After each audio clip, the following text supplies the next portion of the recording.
Yo, what's up? What's going on? What's good? We are back. We back. This is the March 27th, 2022 episode of the Boxing Source radio show. I am your host, James Bell, the leader of the Boxing Source. Throughout social media, the internets, the interwebs, whatever it is, yeah, that's me. I'm the CEO of that.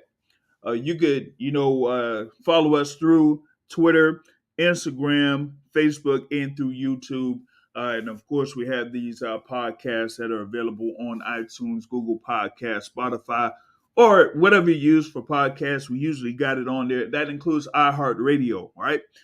We got a lot that we are going to be talking about in this particular episode, man. We got, a few things that we're going to cover in reference to live boxing action that happened over the weekend.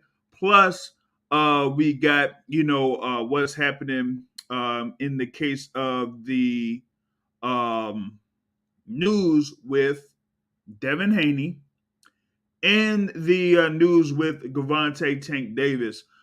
So we're going to be talking about that here in this particular episode, as there was a lot of news that came over the past couple of days, in particular, the past couple of hours, and we will try to touch on um, Teofimo Lopez and his comments in reference to the reaction to the announcement of what's happening with Devin Haney. So we're going to get into that. But as we do here, we report the news, as it happens sometimes. And, with me being a broadcast journalist, so to speak, like Bobby the Brain Heenan described himself as, we got to go over the action that happened over the weekend, which includes what happened over in Las Vegas, Nevada. You know, as you had, action that went down there in Las Vegas, Nevada. As I say, you had the former WBC super featherweight champion Miguel Berchelt going up against Rivera-Adorno. Berchelt came in there with a record of 38 wins and 2 losses. Of course, he had his knockout loss to Oscar Valdez, where he lost that WBC super featherweight title. After that, we pretty much made the announcement that he was going up to 135 pounds, the lightweight division, and his fight would be against Jeremiah Nakathila. Nakathila got his record coming into this fight as 22 wins with 2 losses. He is, notable for facing Shakur Stevenson last year for the interim super featherweight championship there in June of 2021, where he lost pretty much by a sweep there to Shakur Stevenson. And here he was going up against Miguel Berchelt, like I said, former WBC super featherweight champion. And the thing was, he was coming off of that devastating knockout loss to Oscar Valdez, where that knockout could have been, viewed as knockout of the year for some, you know. Even before that fight, Miguel Berchelt had been sidelined for a few weeks or a month or so because the originally scheduled fight between Oscar Valdez and Miguel Berchelt had been delayed due to Berchelt, catching or testing positive for COVID.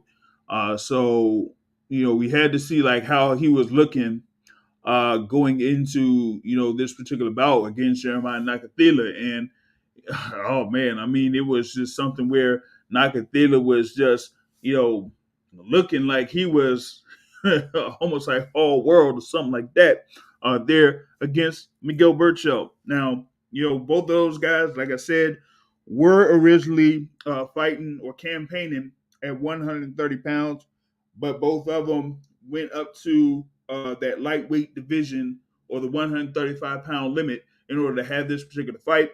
And you had, Nakathila just pretty much outworking, Miguel Berchelt. He was like outlanding Miguel Berchelt in pretty much like every single round there. I pull up the thing here for like the punch stat numbers.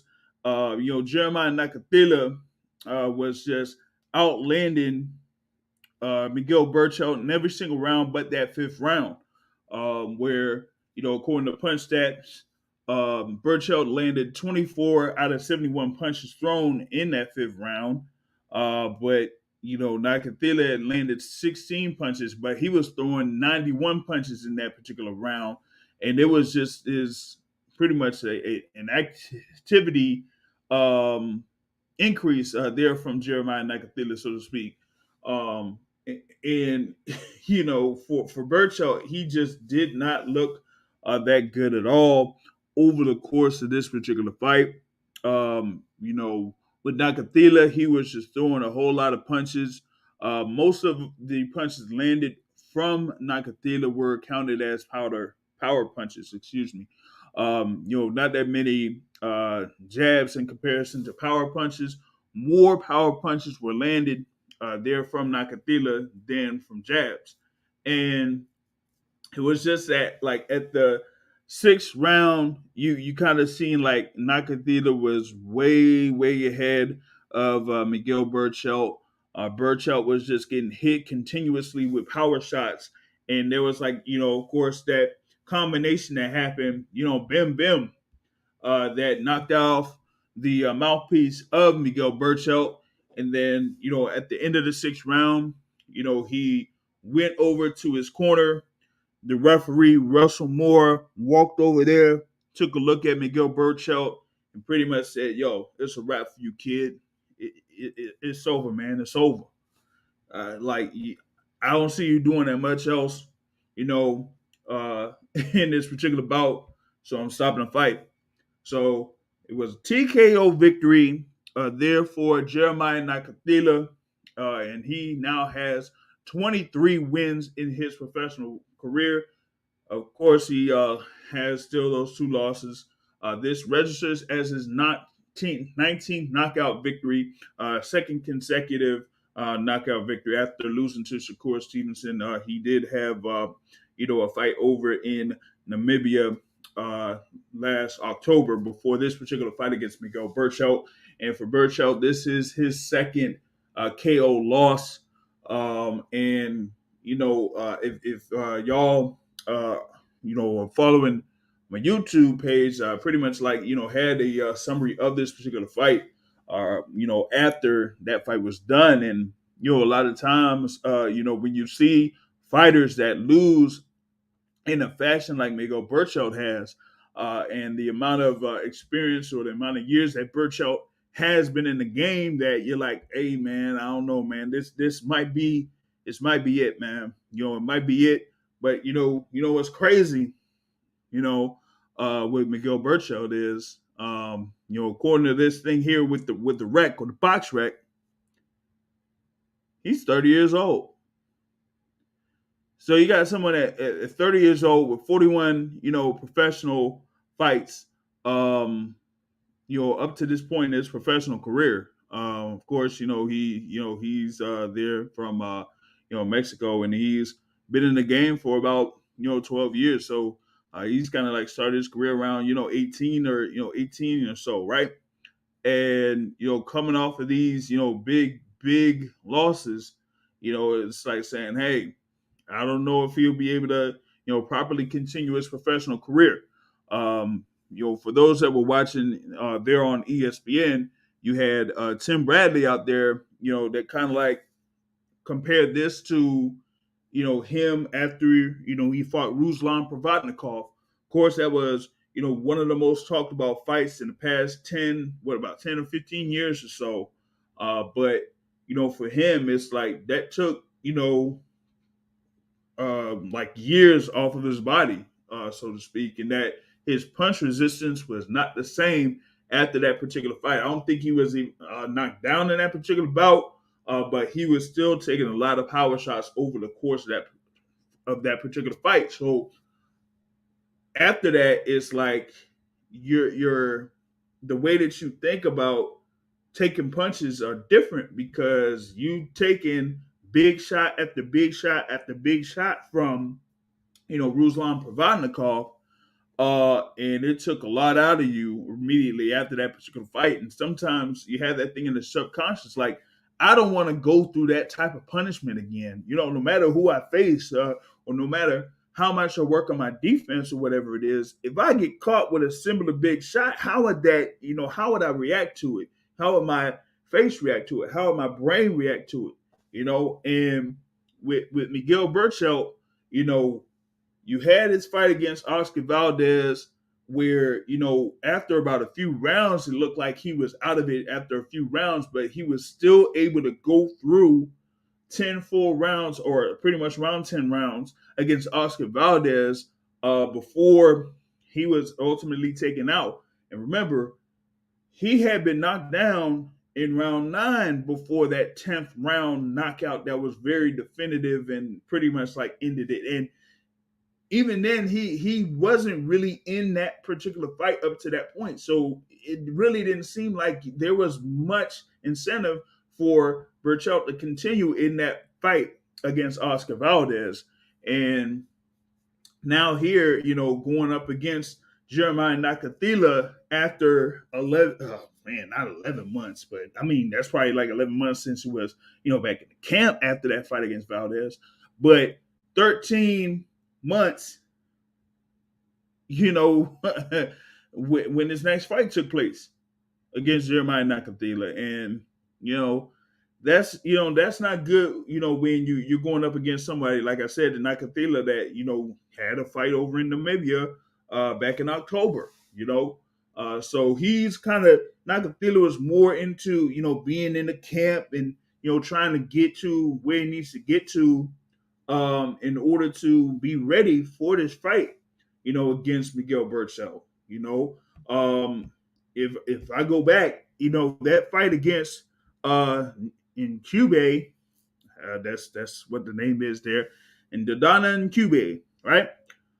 And that was back in October, and he was, still there around, 130 pounds or whatever it is, there, that 130-pound division. But y'all boxing fans know that these fighters come from a certain weight and cut down to the weight that they need to be at for the fight that they're going to have. And so with Nakathila, he was there coming off that fight in Namibia.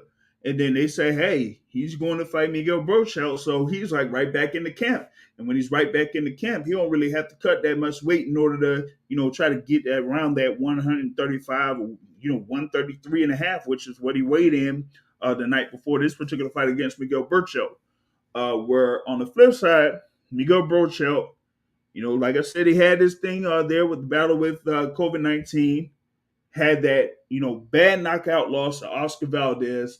It then goes into this particular fight, and here in this fight, he just looked the same way here against Nakathila that he did against Oscar Valdez. He wasn't that responsive or as responsive as he was in the past in the fights that he's had, and he was just getting tagged up there by Nakathila. So as far as I'm concerned, I'm not sure where Berchelt will be at this particular point of his career. He did say after the fight that he feels like he's going to rise from this TKO loss, and that that he's going to spend time with his family, get some rest, and then he said he's going to come back stronger than ever. That was his quote. But I'm not sure what he's going to do here at this particular point. He's there at 135. I mean, if he's going to stay at 135. There are a lot of fighters there in that particular weight class that would be, I would say, be licking their chops if they wanted to have a fight there with Miguel Berchelt. And there's, like I said, there's going to be more news about the 135-pound division here in a bit. But if you think about a lot of those fighters there at 135 currently, that are there under the top ranked banner, if they end up facing or trying to have Miguel Berchelt as an opponent, we got to see how that is. I mean, y'all know how the thing goes as far as like the athletic commission. They pretty much like suspend fighters for like 30 days or so after a fight takes place. But here with Miguel Berchelt, with him suffering that big loss to Oscar Valdez, and then this stoppage loss to Jeremiah Nakathila, that he might not be back for maybe another year. It could be another year. Unless if they say, hey, maybe we could get a fight done over in Mexico or something like that. Have him have a couple of fights in Mexico, to build his confidence back up. But outside of that, as far as like fighting the contenders there at the 135-pound division, man, I don't know, man. I really don't know if he could really, kind of like get himself in there to face some of those guys there at 135. I mean, I could, name guys outside of, who I'll mention later, like, maybe a Jojo Diaz or, like a Isaac Cruz Gonzalez or Richard Comey, Javier Fortuna, Jose Zepeda. Man, like, like I said, man, I really don't see like him, trying to get himself in there to get himself back into that lightweight division and being a contender there in the lightweight division. I really don't see what the option would be there for Miguel Berchelt, particularly at 135 pounds.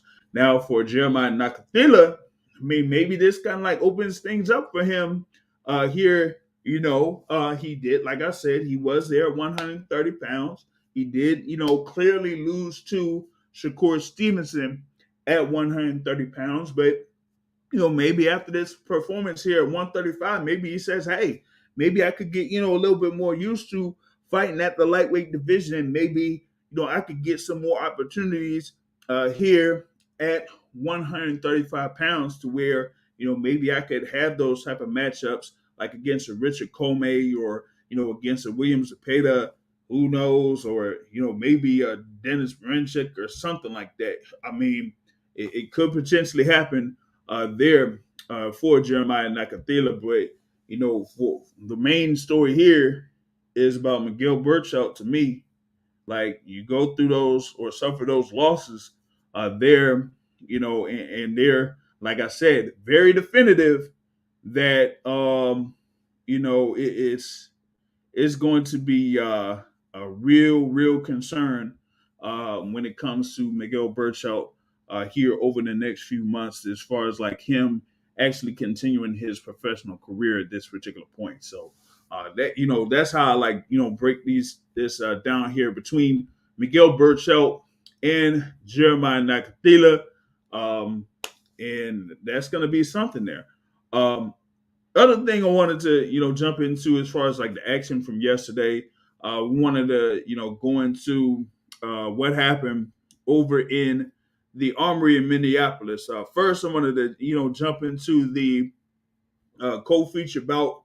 You had two undefeated fighters there. Michelle Rivera at 22-0. You had Joseph Adorno there with a record of 14 wins, 0 losses, and 2 draws. He had 2 consecutive draws going into this fight here against Michelle Rivera. It's something here where these two guys are they know each other to a certain extent, but this is boxing. It's like some of these guys have been familiar with each other since like the amateurs and all of that. But here they're able to step into the ring and get it going. As far as like fight is concerned, and this was in the lightweight division, 135 pounds. Michelle Rivera, of course, people think that he looks like Muhammad Ali. Some would say like he looks more like Muhammad Ali than Nico Ali looks like Muhammad Ali. But that's a whole nother story. In this here for Michelle Rivera. Michelle Rivera is, there around that, pretty much around that point where he kind of like is almost at the verge where he could try to go after a world title. But we got to see where he's at this particular point. And I think here with him having this fight against Joseph Adorno, that maybe he could have went in there, try to be very impressive score a big win over, you know, Joseph Adorno, and then that could move him, closer towards getting an opportunity for a world title shot. But there were a few things there where Michel Rivera had a few things to work on. He was, kind of like being a little bit more consistent with the jab there against Joseph Adorno. He did have, the reach advantage over Adorno, but nothing to, really have Adorno really in trouble. There were like a couple of times there with Adorno that, he kind of like put Michel Rivera in check a little bit, to where Rivera couldn't really get enough momentum to try to take out Joseph Adorno. But it was something where Michel Rivera still like had the advantage over the course of that particular fight, and it went through the 10 rounds, and all three judges on this particular fight had it 7 rounds for three for Michel Rivera, and so he is now 23-0. 14 of those wins by way of knockout, and he's there around like near the top as far as like the WBA rankings. There at 135 pounds. I think he is where I think he's like kind of like ranked in the IBF as well, around number 7. And in the WBO, he's ranked number 9, and for the WBC, he's ranked 13th, number 13 currently. So he's there among that 135-pound division. Not necessarily saying that he would be, like a top 10 fighter, so to speak, there at lightweight, maybe around top 15. But we still got to see. I think we still got to see more development coming out of Michel Rivera here, and that's something as he is 23-0, and he's been a professional there since 2016. So it's been about 6 years that he's gone through. He's of course had a good majority of the fights over in his home country of the Dominican Republic, but he now resides over in Miami. And the last what has it been, about 7 or 8 fights that he's had have been in the U.S. So you're trying to see if they have him put in position to see if he could contend for a world title, maybe, I'd say 2023 or something like that. But he does, have this win over an undefeated fighter in Joseph Adorno. That's like being his first win against an undefeated fighter since 2019. But he's kind of like working himself to be a good all-around fighter, so to speak. But I want to see if he could try to develop more power behind his shots, and try to get something where he's able to score a few more knockdowns here against this level of fighters there at 135 pounds. Now, maybe, just maybe, if they have something for him before they say he's ready for a world title, maybe he could fight. I think it would be. Let's see. Who would be a good opponent there for Michel Rivera? I would say it could be Isaac Cruz Gonzalez there as a potential opponent for him. Gonzalez, I think has his fight against Yuriorkis Gamboa, if I'm not mistaken. That's supposed to be part of the part of the Spence Jr. versus Yordenis Ugas undercard. Yeah, he's going to be facing Yuriorkis Gamboa. That's going to be the co-feature bout of Spence Jr. versus Ugas on April 16th in AT&T Stadium. So I say if Isaac Cruz gets to that particular fight against Yuriorkis Gamboa, then I say, hey, you know what? Let's see if Michelle Rivera against Isaac Cruz. They go up against each other, and the winner could potentially have another or a world title shot there at the 135-pound division. But it's going to be a very, very busy division this year, just like it was last year, which, I'm all for it. Last year, you had a whole bunch of fights between guys that were within the top 10 of 135 pounds.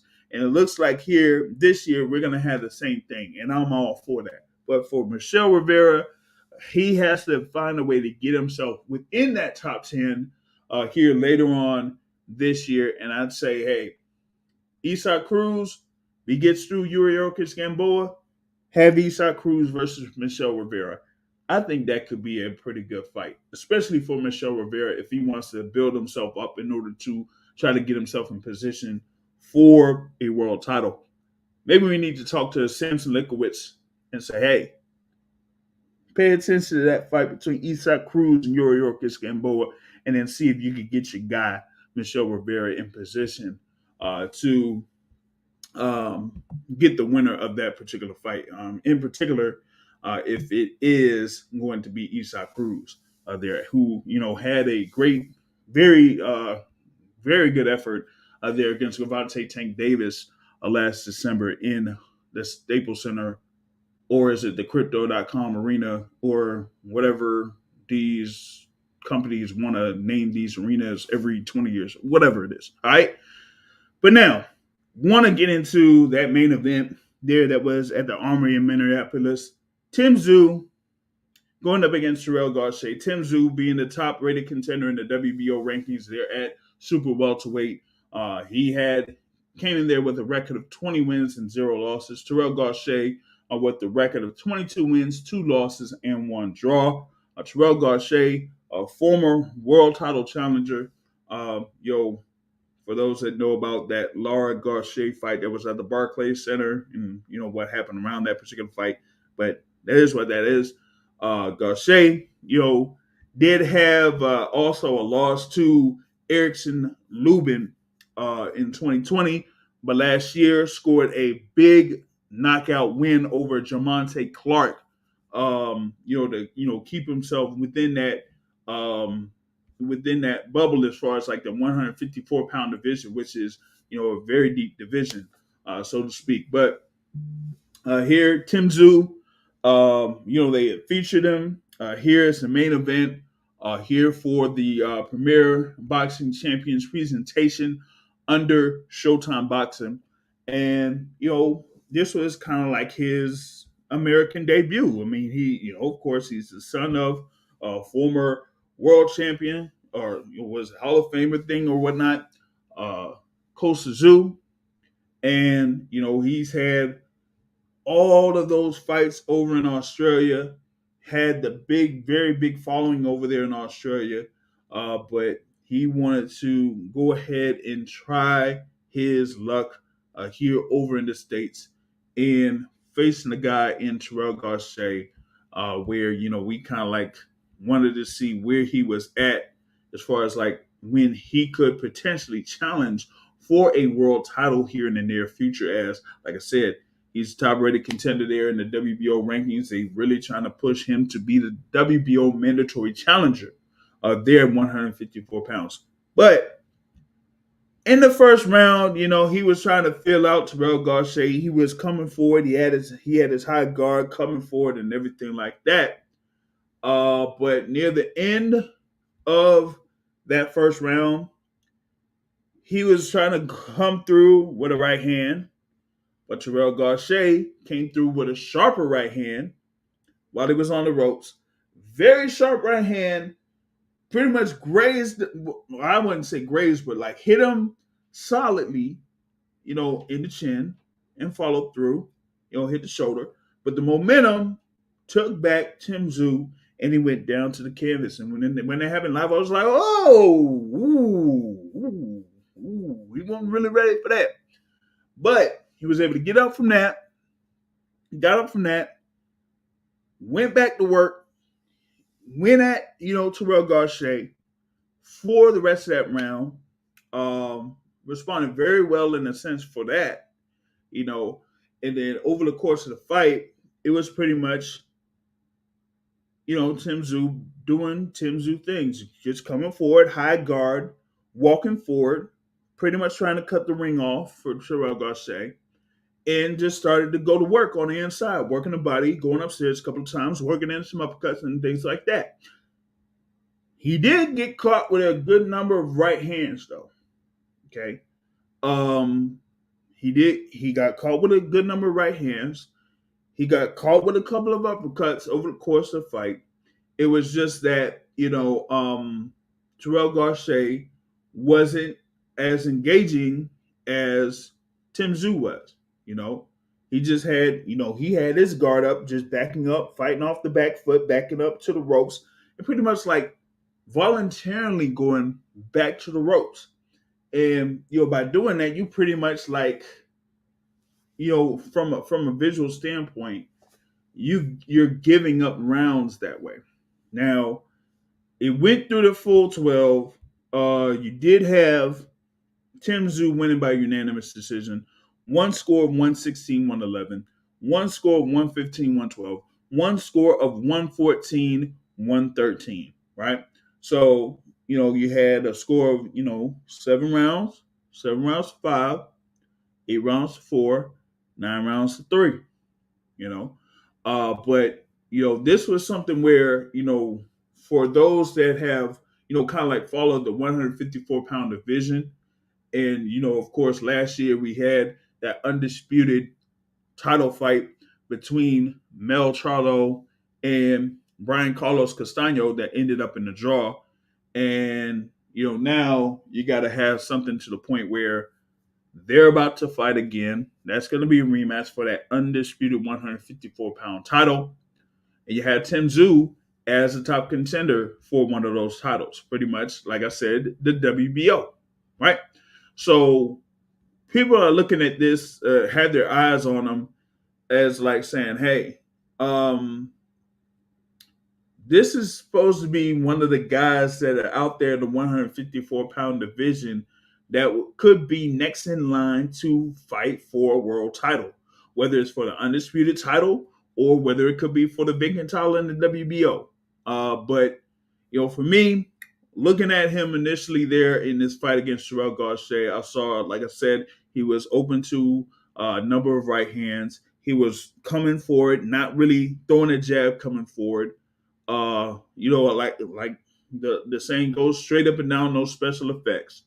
Was he consistent in his pursuit? Yes.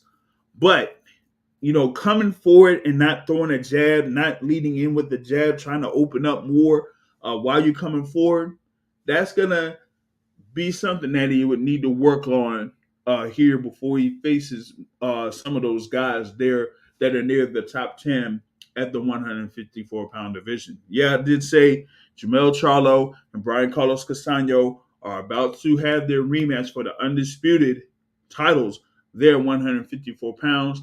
Of course, you also have Erickson Lubin versus Sebastian Fundora that's coming up next month.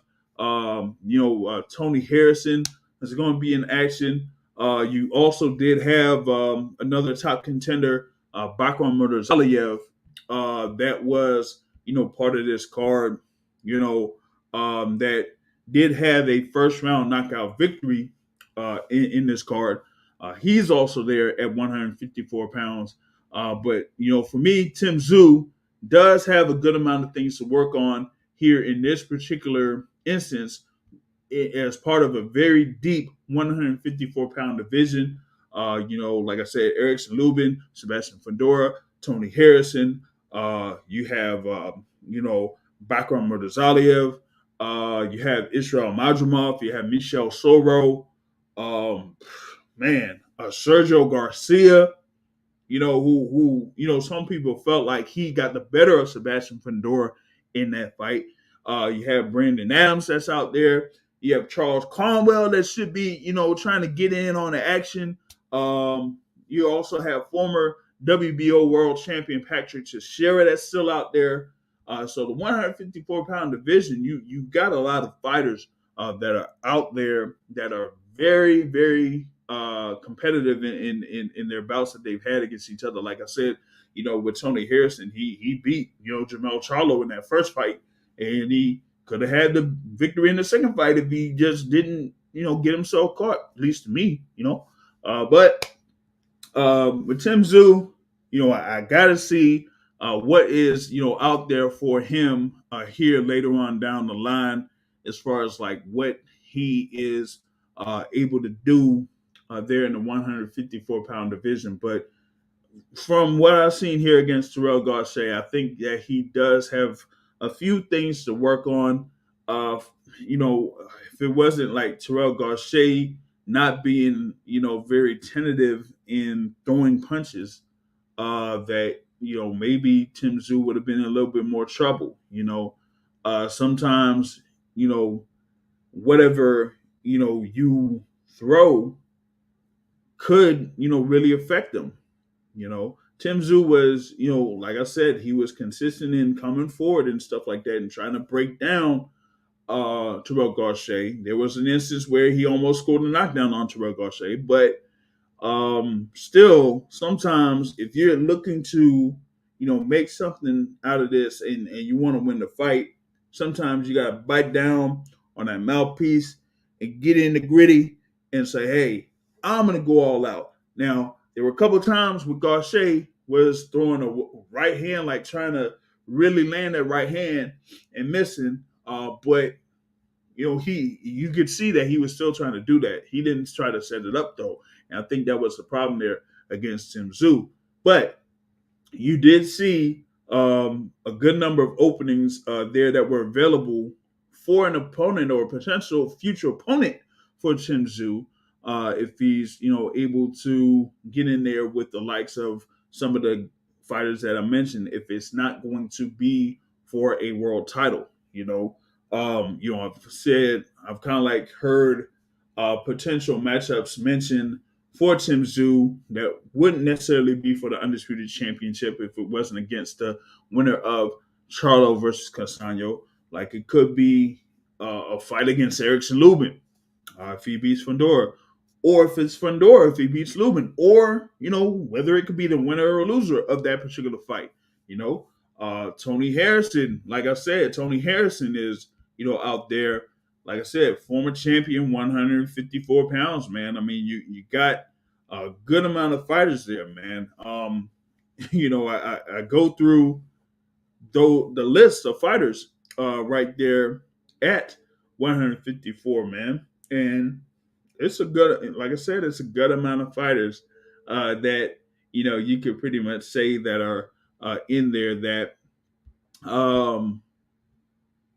that would be good fights all across the board.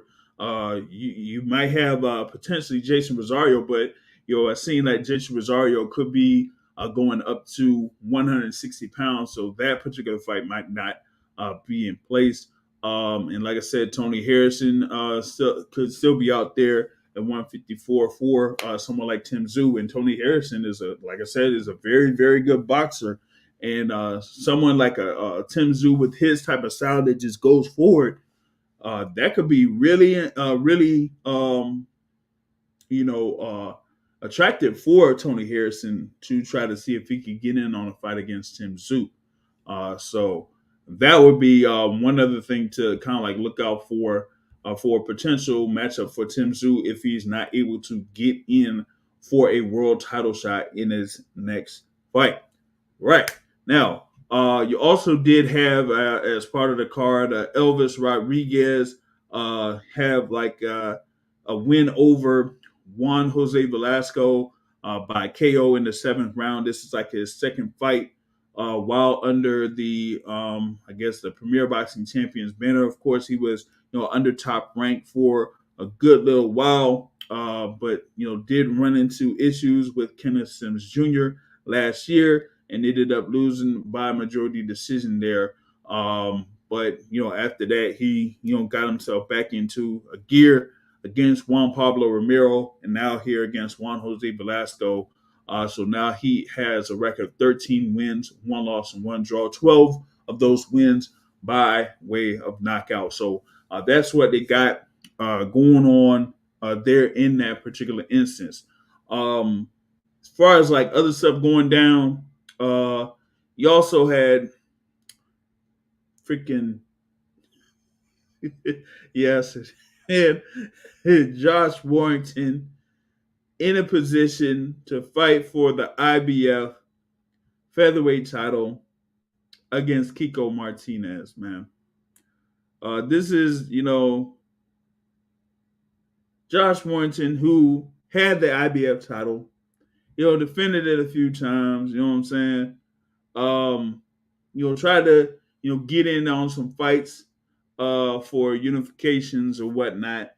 Um, while the lockdown was happening there in 2020, there was, potential talk about him facing Shakur Stevenson for the IBF and WBO featherweight championships.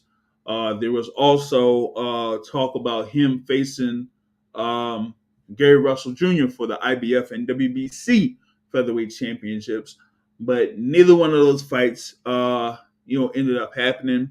And he got to a point where I guess he just didn't have the fights that he wanted to have while having that IBF World Title at the time, which was last year, at the beginning of last year. Ended up vacating that IBF title, and then he faced Mauricio Lara, and then Mauricio Lara beat him down, stopped him in 9 rounds last year, in February last year. 7 months later, he has that rematch, and it went up to a technical decision because it didn't even last 2 rounds. Mauricio Lara got cut over the eye with a head clash, right? So instead of having a third fight with Mauricio Lara, nope, that's not what happened. Nope. What happened? Josh Warrington got himself a bout against Kiko Martinez for that IBF featherweight title. That's right, the Kiko Martinez that knocked out pretty much. I mean, that was like out of the year there against Kid Galahad, where it was just, man, he just knocked him out with one. He had one punch in the 6th round and knocked Kid Galahad flat out, right? And so Kid Galahad loses that IBF featherweight title that he got from a bout against Jazza Dickens when it was vacated by Josh Warrington. Galahad gets himself knocked out by Kiko Martinez.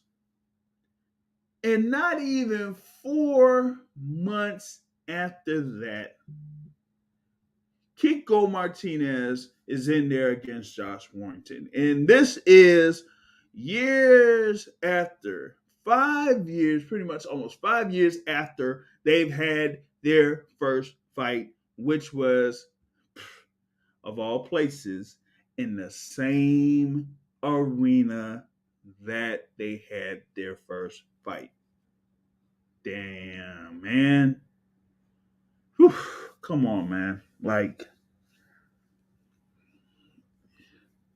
sometimes you got to be able to earn your way back.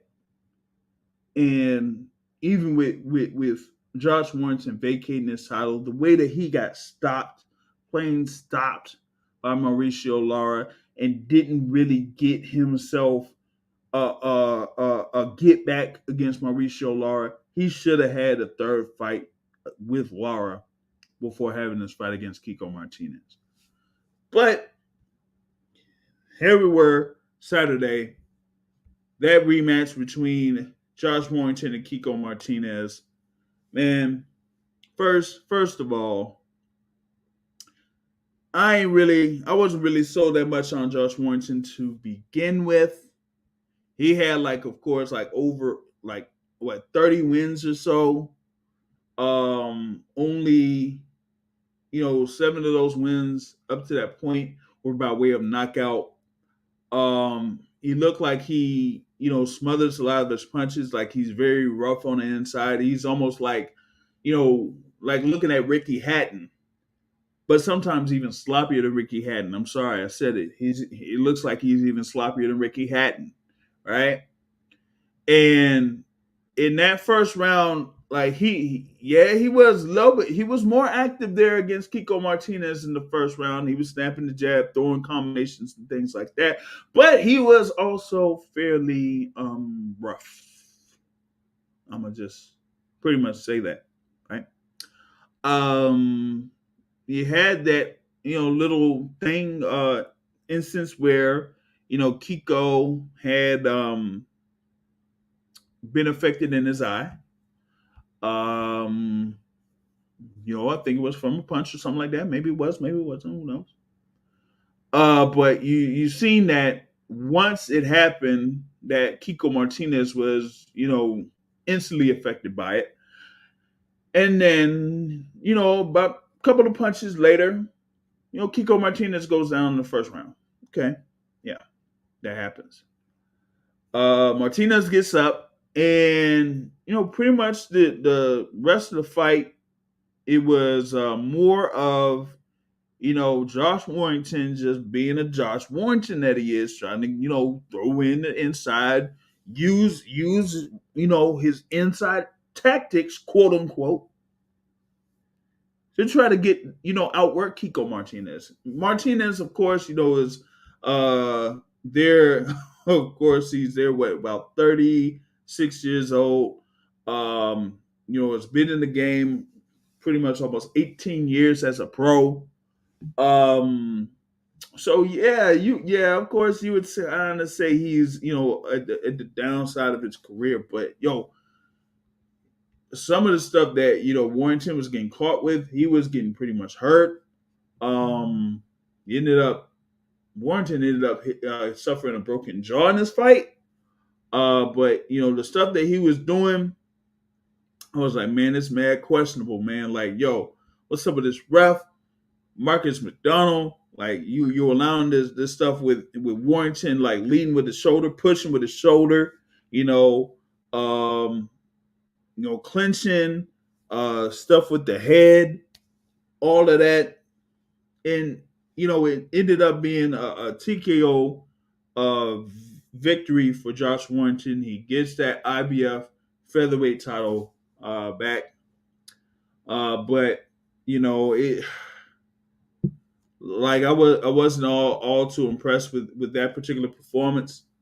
I don't know what this means for like Josh Warrington in the state of the featherweight division. Like I said, he got beat by Mauricio Lara, beat down by Mauricio Lara in the first fight. And almost looked like he was gonna have that same fate to him in the second fight, before that whole thing with the head clash. And man, he got to be able to clean that stuff up. We got to be able to clean that stuff up if he's going to be facing someone like Mauricio Lara again. You have like other contenders out there. Of course, you have not Joshua Dickens, excuse me, but Lee Wood that has a version of the WBA title that knocked Mick Conlan clean out the ring, but you also have what's going on with the WBC title. Ray Vargas is facing Mark Magsayo later this year. Like I said, I still want to see like that rematch, Mauricio Lara versus Josh Warrington. You also have other contenders there, Isaac Dogbe. Who knows? Of course, Gary Russell Jr. is dealing with shoulder surgery, so there's that. But like, I mean, here we are. We still haven't had a unification bout at 126 pounds. Of course, Navarrete is there as the WBO champion. He was potentially talked about as going up to 130 pounds before they made the fight between Oscar Valdez and Shakur Stevenson. So maybe you'll have Emmanuel Navarrete go up against maybe I don't know Abraham Nova. They're defending that WBO title. But for Josh Warrington, him getting this this world title back. I mean, to me, either he has the thing there with Kiko, or like I said, a rematch with Mauricio Lara. I think that is fairly overdue. There, you should have that third fight with Mauricio Lara. That's what I'm thinking. That should be able to go down. You know what I'm saying?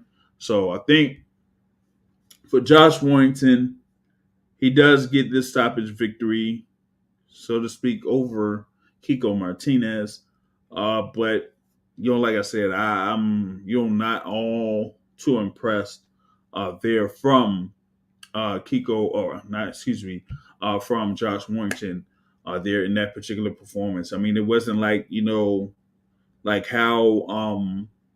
McConlin performed there against Lee Wood. Hey, maybe he could have a voluntary defense against Mick Conlon, but that would be something there. Mick Conlon would be able to get another opportunity at a world title. That would be something if that happens there. But that's also a potential fight that could happen later this year for Josh Warrington. But like I said, I mean, I'm not all too positive as far as like Josh Warrington in him potentially facing some of these other guys here at the top of the division. So there's that, right? That kind of like covers most of like the stuff that went down there on Saturday. Next Saturday, like I'm really not seeing that much. Seems like everything is going down that following weekend. Man, I hadn't even seen much pub as far as like this quote unquote unification bout between Golovkin and Murata that's supposed to be on April 9th. Also on April 9th, you have Ryan Garcia against Emmanuel Tego. Yeah, you do, have that happening, right? And also April 9th, you got a few, more bouts that are going down as you do have, like I said, Erickson Lubin against Sebastian Fundora there that's supposed to go down. And like I said, Tony Harrison is going up against Sergio Garcia in the co-feature bout of that card that's going to be at the Virgin Hotels in Las Vegas. So that fight card there on April 9th is going to be very, very good, as you have two fights within the 154-pound division that are going to be really, really good. At least to me, they're going to be really, really good. So you do have that.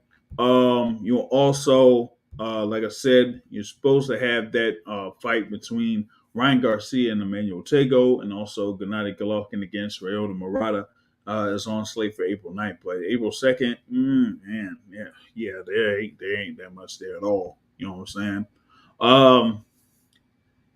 Now, was going to go into the news that happened or that came down earlier today, as reports had been circulating out in reference to the WBC lightweight champion. That's right, the WBC lightweight champion, Devin Haney. Looks like they have made a deal with George Kambosos, the unified lightweight champion. That's right, the unified lightweight champion. And they're going to face each other on June 5th in Melbourne, Australia for the undisputed lightweight championship. Now, this kind of like happened this afternoon. Mike Coppinger had, posted this thing here. And then this is the thing, though. It's going to be, quote unquote, June 5th in Australia. It'll be June 4th, pretty much over here in the States, you know? And this is very big. This is very big because over the past few weeks, or it seems like ever since December, I think it was, right? We're trying to see if there was going to be a fight for the undisputed lightweight title. But, you know, December went through, nothing. January went through, nothing.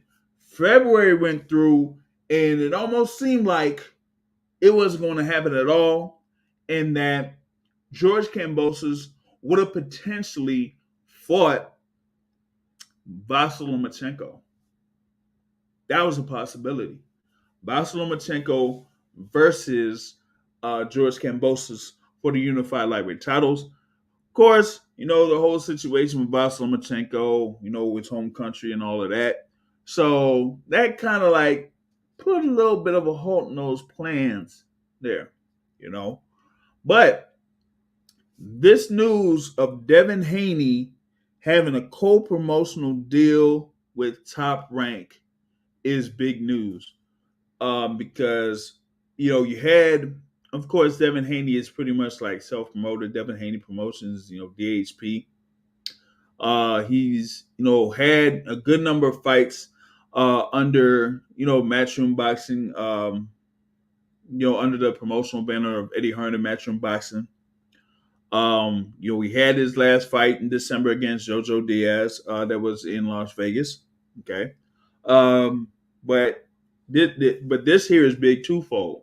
One, because they, you know, they weren't able to secure a fight for Devin Haney, a big one, right? And for those that were following Devin Haney over the past few years, like 2018, 2019, and when Devin Haney made the decision to, you know, work with Eddie Hearn, of course, Bob Arum had that line, "You signed with the wrong promoter," right? And so you go over 2019 when the WBC lightweight title was vacated. You could have had Devin Haney versus Luke Campbell for the vacant WBC title. That didn't happen. Luke Campbell, Devin Haney, both under Matchroom, could have been for the WBC title, had petitioned for it, it was denied. But what was accepted? Vasyl Lomachenko versus Luke Campbell, as Vasyl Lomachenko held, what was it, 2 belts? I think it was, initially, and then got another belt by defeating Luke Campbell for that WBC title. And the WBC, you know, with the rules for vacant titles, if you win a vacant title, you have to defend it twice against 2 consecutive mandatory challengers.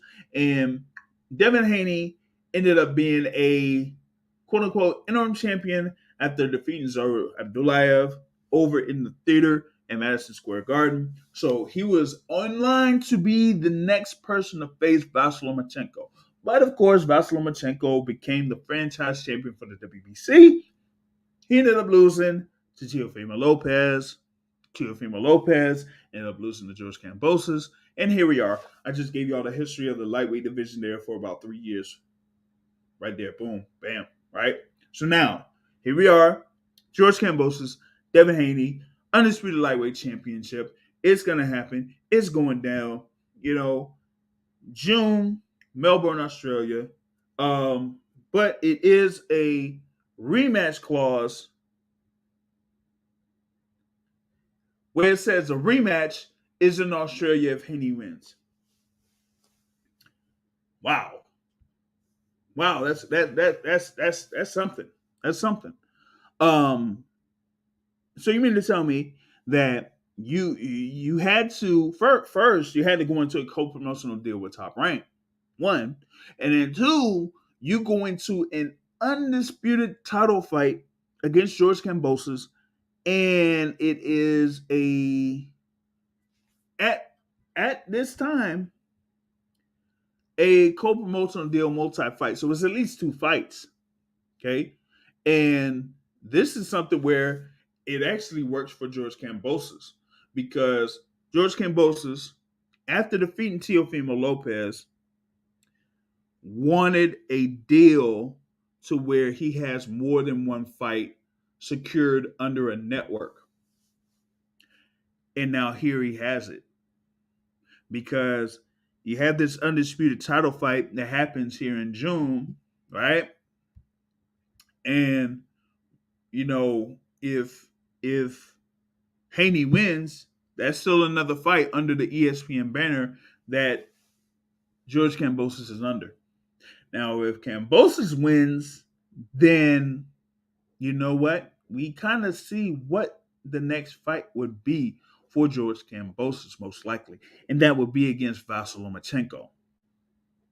I think Vasyl Lomachenko will be, away from all of the turmoil that's going down in the Ukraine or whatnot, but that's going to be the end game. I think that, the Top Rank is still, setting things up for Vasyl Lomachenko, and see if he could have all of the belts. Okay. And this two fight thing between Devin Haney and George Kambosos, we're going to see how that turns out. For me, initially, I'm going to say this. Devin Haney is going to win that fight in June. He's going to win that fight. I put it on record. I put it on wax. Stamp it. That's what it is. Okay. I got Devin Haney winning. If he wins clearly, I don't know if there's going to be a rematch in Australia later this year. I'm not certain on that. That's one thing. But we got to see how that turns out. Hopefully, Devin Haney is going to get himself acclimated to being in Australia around that time of year. And see how that kind of like goes for him. So hopefully he gets used to the time change. It's a significant time change. That he has to deal with is like how George Kambosos had to deal with the time change. Going to New York. But to me, I feel like Devin Haney should be favored in that particular bout.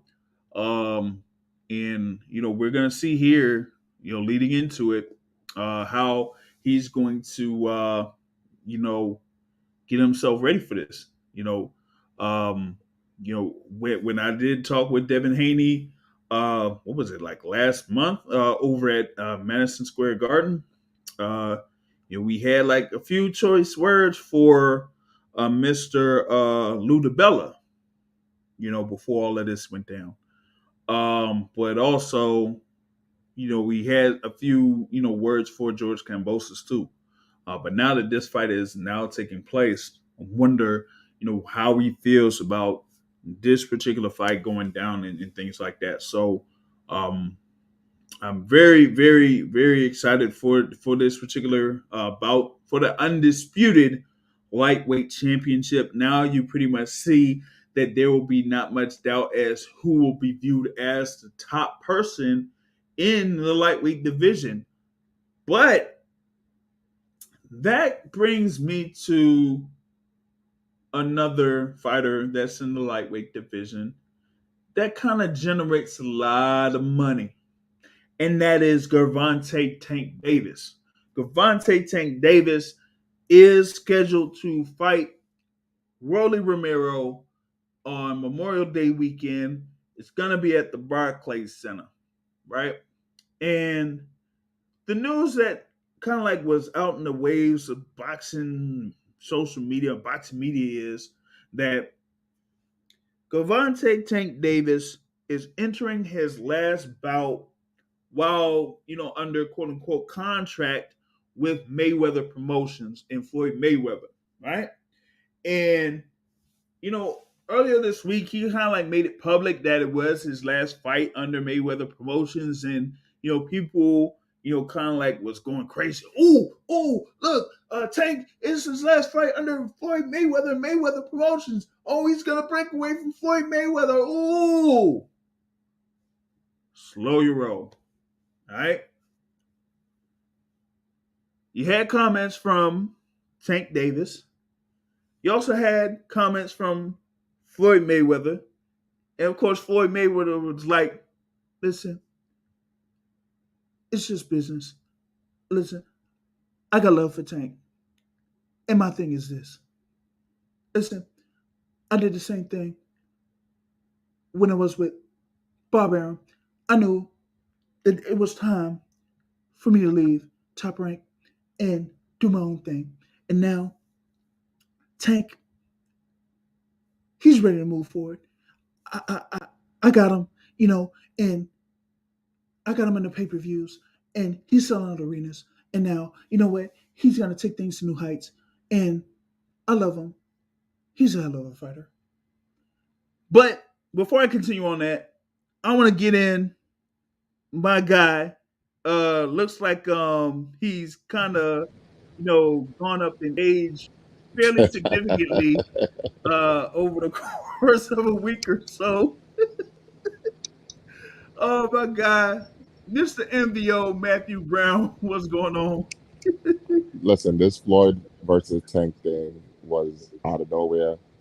It was unexpected, and I hope they can work it out. I really do. But here's the thing. It's a huge nothing burger. Okay. Earlier today, we heard from Coach Calvin Ford. And Coach Calvin Ford on the Rise podcast said, we came in there with the Rise podcast with Senior and Brother Tyrone and Coach Kenny. And he said, look, I've been getting all these calls about, Tank and Floyd, and that Tank is breaking away from Floyd. And he's like, man, ain't nothing happening there. The thing about it is like, he's just saying, hey, Tank is just, doing his own thing, pretty much like how, Floyd Mayweather was doing his thing. And that they, are still doing business together. But, at this point, it's like he's kind of like gradually moving forward to where he's going to get more money coming off of his fights. Floyd Mayweather is going to still be involved with Tank Davis, probably going to be feeding him some more fighters. But Tank Davis is going to have, GTD Promotions pretty much, Yeah. And that's where he's going to, have the whole thing with the Al Haymon special. You get 2 checks. And that's how that's going to work. Now, was the Rolly fight a bridge too far? Because Tank does not seem happy about fighting Rolly. Maybe he does have some, feelings about that. Because he don't take Rolly seriously.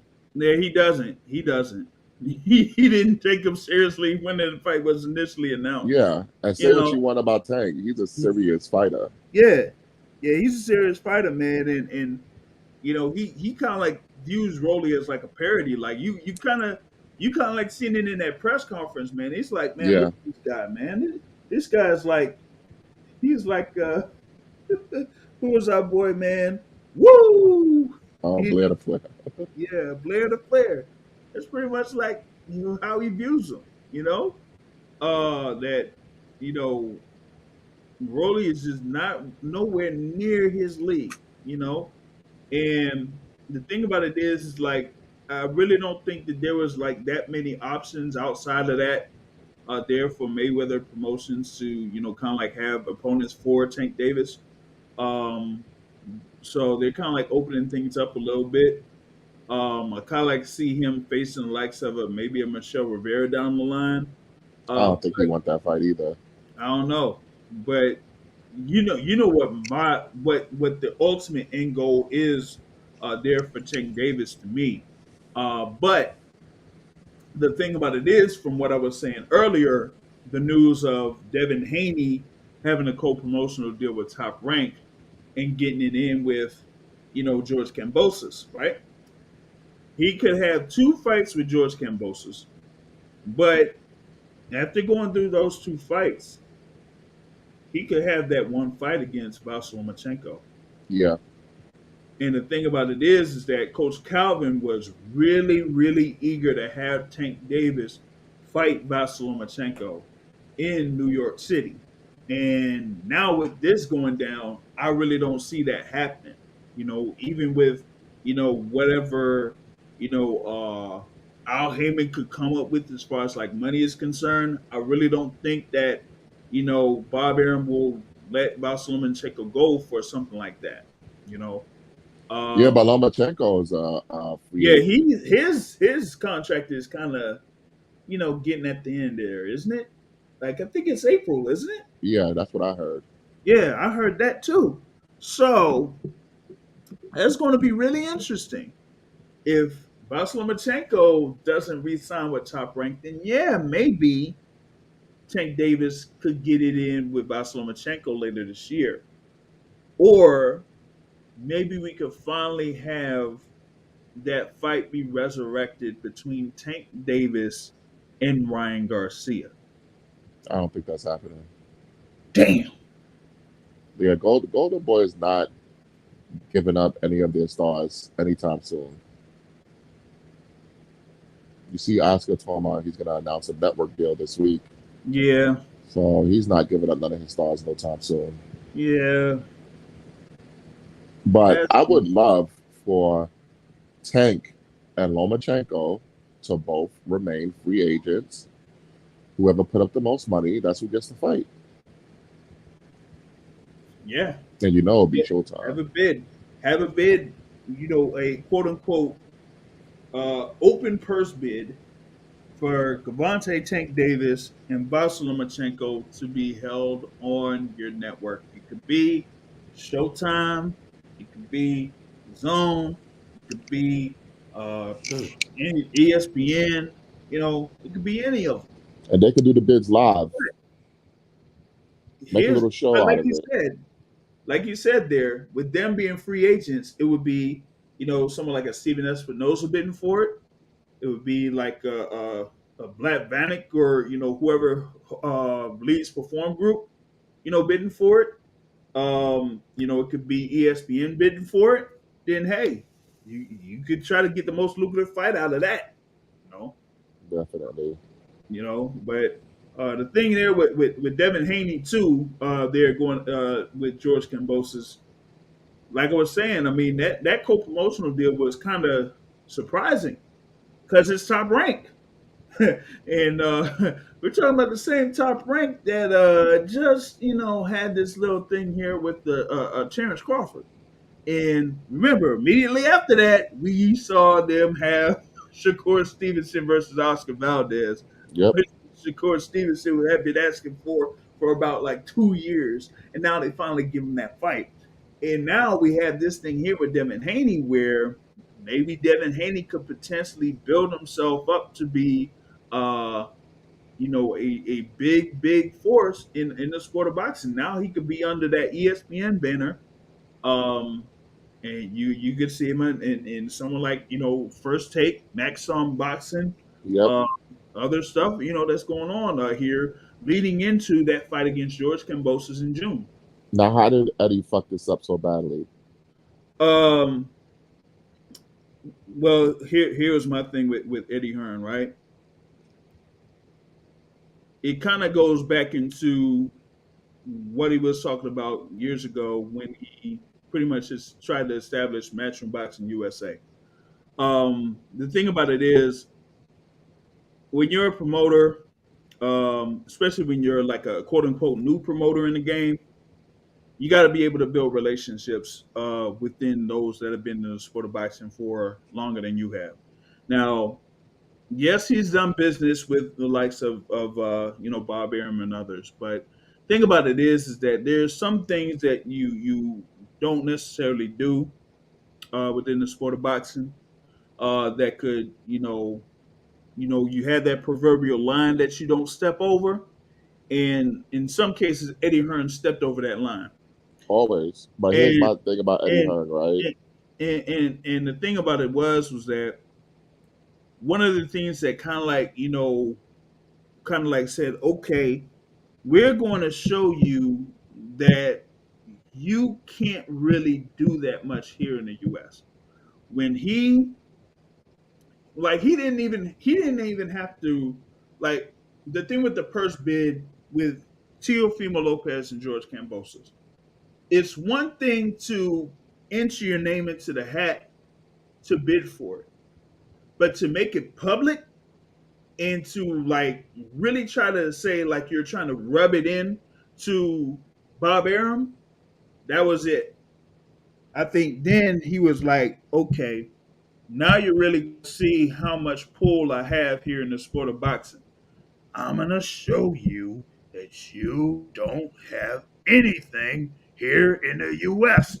I'm going to make sure that you get shut out in the US. And if you have any type of fight, that is going to flop. Right? Now, And how is it that you can't, as a promoter, sell your network on Undisputed? Like, that's not a good promoter to me. I don't even think, but I don't even think it's pretty much that though. To me, that would kind of like be like here was my thing with that too, and it kind of like goes similar to the thing with Canelo Alvarez, right? Canelo is Canelo, so it really doesn't matter what network he's on or who he works with. Canelo is Canelo, and to a lower extent, Devin Haney is Devin Haney. He's self made. So you could work with someone like Devin Haney up to a certain point, but that doesn't mean you have full control over him. Like say over a what is it, like a Bam Rodriguez or somebody like that, or like a Maurice Hooker, or some of these other guys that are under Matchroom Boxing, right? You don't really have that much control over them. So with Devin Haney, it's like, yeah, we could try to do this for you, Devin Haney, but it's not like, Matchroom really has that much pull here in the US or in Australia or anything like that. We're talking about the DAZN and Perform Group, who basically has more money than a lot of these other networks have as far as like overall budget worldwide goes, and they still weren't able to pull in this fight. You know, but I think with that though, I think it also goes into the whole thing with the multi-fight deal. I need to look more into that. If they wanted to have that type of guarantee, if that multi-fight deal was like the deal breaker, because if like say for example, like I was saying with George Kambosos, after he won that fight against Teofimo Lopez, that's what they were looking for. They were looking for a multi-fight deal with any network who would be able to want to pick him up. And if like Matchroom and DAZN didn't feel like they wanted to have a multi-fight deal with George Kambosos, win or lose, then hey, that is what it is. But ESPN was willing to do it, so they're willing to go for that. That's crazy to me. I don't understand. But you know what? I'm happy for Devin Haney. It is kind of fucked up that he had to sign basically with two promoters in order to get this fight done. I've never seen nothing like that before. Right. I don't even know how legal that is, to be honest with you. Well, I don't know if it's like, no, I think for Haney with Top Rank and Ludabella, yeah, I think that, well, it's more with Top Rank, of course. I mean, Ludabella, I know Ludabella is Ludabella. Bella, you know, You know he's gonna attract his pound of flesh. yeah, he will. You know, he still owes me an interview. He still But owes me a Heaven Hardy interview. uh, but yeah, DeBella. Oh yeah, that's right. Speaking of DeBella, I think he's supposed to be on Lefty's Chicken Talk later this week, but we'll see about that Oh one. no, Yeah, I I'm think gonna have to so. skip that one.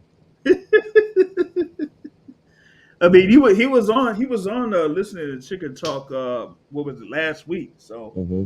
uh, but yeah, but yeah, I think that was that was the intent there for George Kambosos. It wasn't more about him fighting for an undisputed title. It was more about him trying to get a network deal somewhere. And this is with DeBella and Peter Khan. They were trying to get a network deal there for George Kambosos. So in this particular instance, they were able to secure that.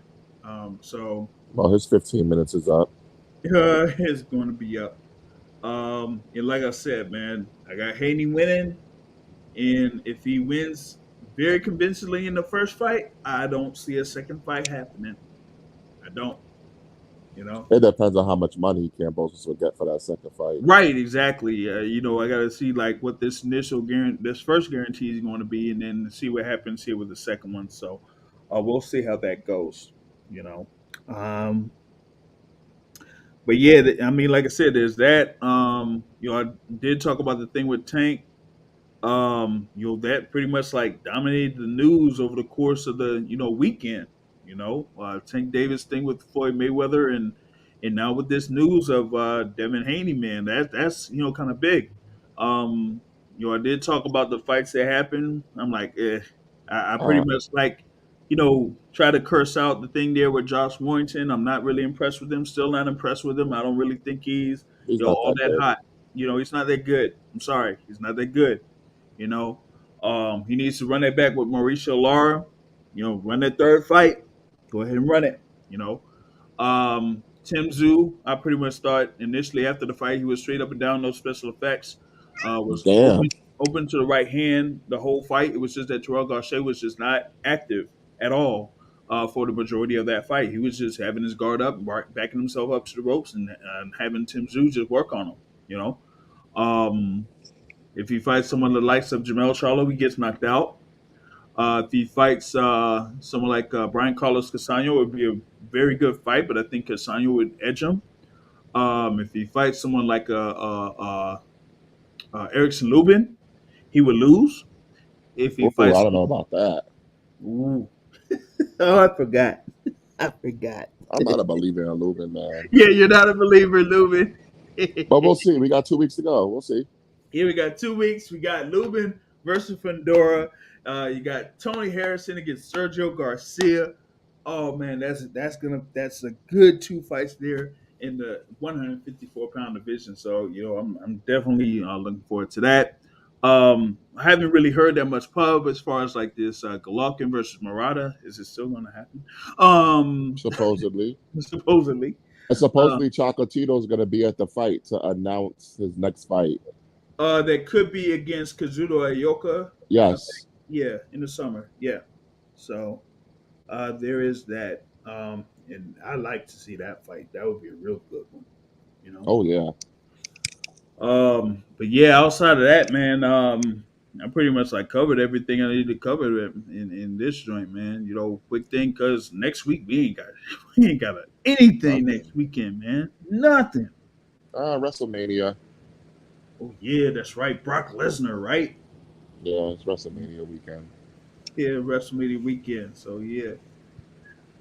And I think the 24/7 All Access Errol Spence versus Jordanis Ugas debuts Debuts. next weekend.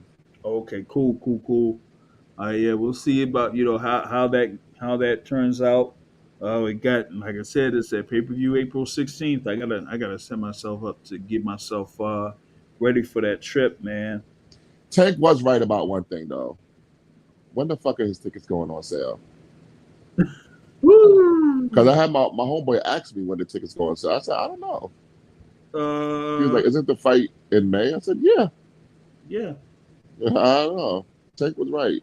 They act like he Michael Jackson. Like, this shit gonna sell out in 5 minutes. 5 minutes.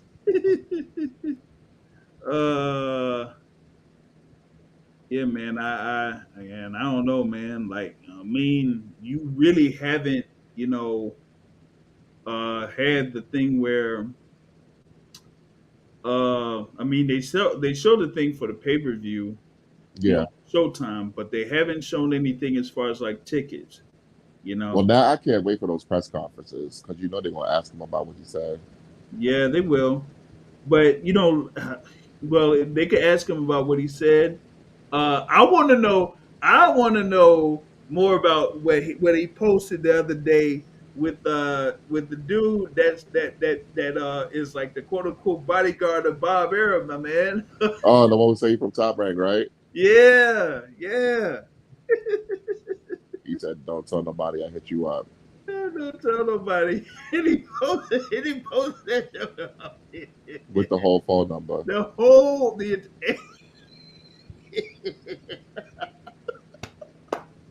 oh man. I was like, oh no. Oh Tank is a man. funny dude. Yeah, man. Oh, the other thing, what was it yesterday? Over in Las Vegas, yeah, you had the thing there with Nakathila stopping Miguel Berchelt.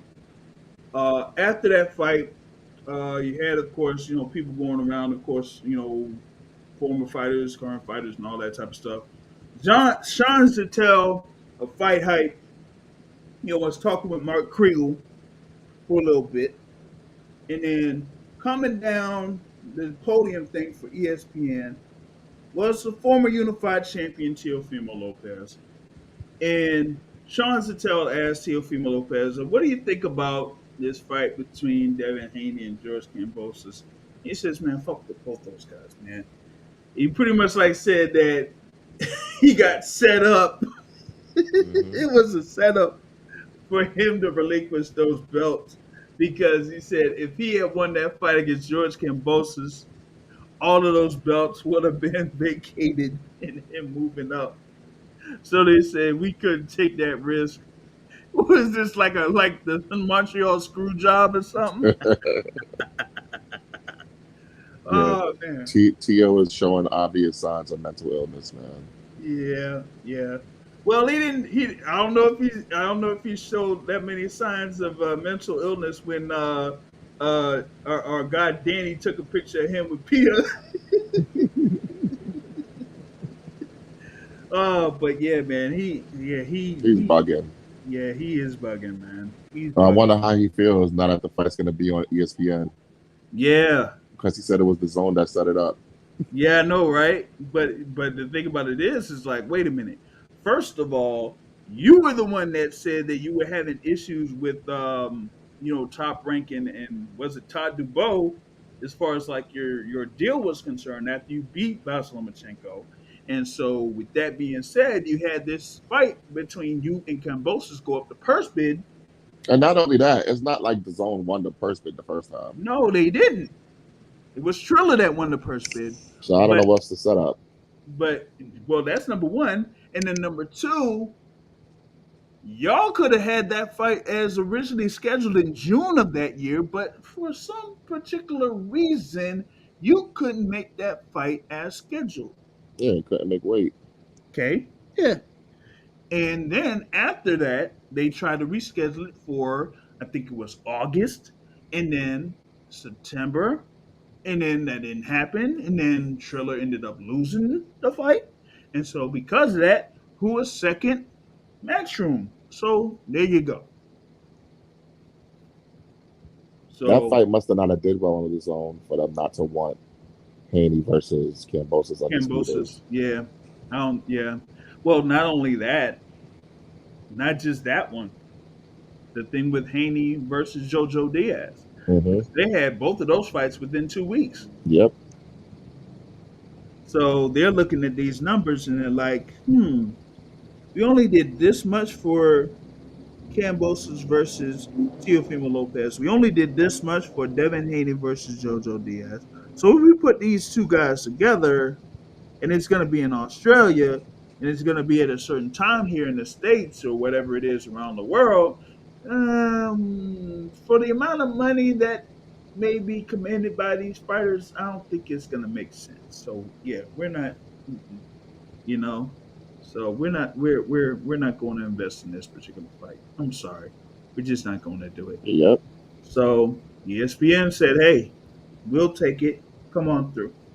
So now we're gonna see how they're going to, boost this particular fight because I wonder like what time it's going to be at over here in the states since it's going to be, it's going to be broadcast prime time on ESPN on June 4th. So it'll be in the evening on June 4th, and here in the states, it'll be in the afternoon June 5th in Australia. So yeah, it'll be Sunday, June 5th in Australia, but it'll be, Saturday night, June 4th, here in the States, ESPN. So yeah, that's gonna be how that's gonna set itself up as. Well, you pretty much covered it all. Yeah, man. Yeah, man. Thanks for like jumping in on this joint, man. Like I said, I pretty much like covered everything. There isn't that much else to talk about outside of me talking with Paul Andrade the other day. Demetrius Andrade is, preparing for that fight against Zach Parker at 168 pounds, and they're looking to face David Benavidez later this year. Now, I don't know about all that. You do have, like I said, Demetrius Andrade facing Zach Parker. You have David Benavidez fighting David Lemieux. But you also have scheduled Caleb Plant versus Andre Durrell. Now, Andre or Anthony? or Anthony Durrell, excuse me. keep getting it. Man, I don't know why I said Andre. So with Anthony the Dog Durrell there against Caleb Plant, if Caleb Plant is able to get through that particular fight, and David Benavidez is able to get through his fight with David Lemieux, it'll probably be easier for them to make Benavidez versus Plant than it is for them to make Benavidez versus Demetrius Andrade. And going off of what Samson Lukowicz said a few weeks ago, asking for what, $7 million for a fight against Demetrius Andrade? Mm-hmm. I don't think that's going to work for Demetrius Andrade. So who knows? Looks like Demetrius Andrade will be pretty much in the same position at 168 that he was at 160. Yeah, except he's going to be a free agent, so he got options. He'll be a free agent after this fight. Yeah, Yeah. yeah. So now it's like, hey, y'all are gonna have to see about getting this thing going, or he's gonna see about talking with Showtime maybe on trying to get those fights at 168.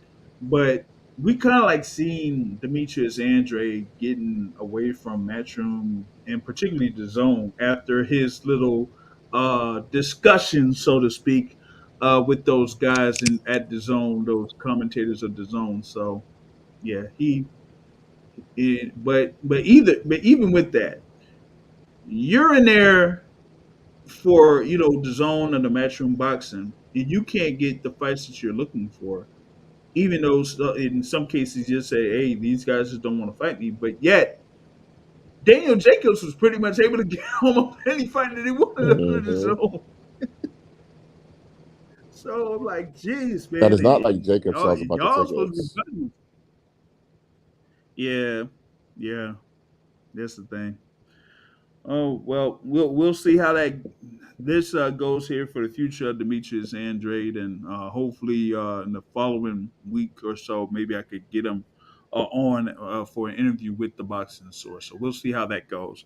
But yeah, that kind of like concludes it for this particular episode of Boxing Source Radio Show. Thank MVO Mr. Matthew Brown for joining in this particular episode. We'll be back at it on next weekend. And like I say at the end of every show, folks, Sporting Boxing is a hit, not a hit, not a stand and trade. On that note, I'm out. Have a good evening, everybody. Bomb squad, baby.